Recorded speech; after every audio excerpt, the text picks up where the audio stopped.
আমরা কিভাবে তাওবা করব এই ব্যাপারে আল্লাহ তাআলা কি বলেছেন শুনুন। আল্লাহ তাআলা বলেন, ইয়া আইয়ুহাল্লাযীনা আমানু তুবু ইলাল্লাহি তাওবাতান নাসুহা। আল্লাহ তাআলা বলেন, হে মুমিনগণ, তোমরা আল্লাহর কাছে খাঁটিভাবে তাওবা করো, খালেস ভাবে তাওবা করো। আমার প্রিয় ভাইয়েরা, আল্লাহর যে বান্দা আল্লাহর কাছে খাঁটিভাবে তাওবা করে, খালেস ভাবে তাওবা করে, আল্লাহ পাক তাকে মাফ করে দেয় এবং তার প্রতি সর্বোচ্চ খুশি হয়ে যায়। সুবহানাল্লাহ বলেন।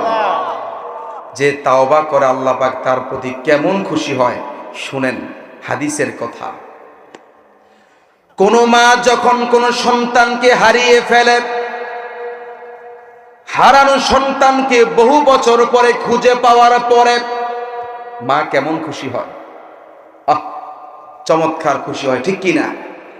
একজন মা সন্তানকে হারিয়ে ফেলার পরে যদি 20 বছর পরে, 30 বছর পরে সন্তানকে খুঁজে পায়, মা কত খুশি হয় এটা বোঝানো সম্ভব না। আল্লাহু আকবার বলবেন না?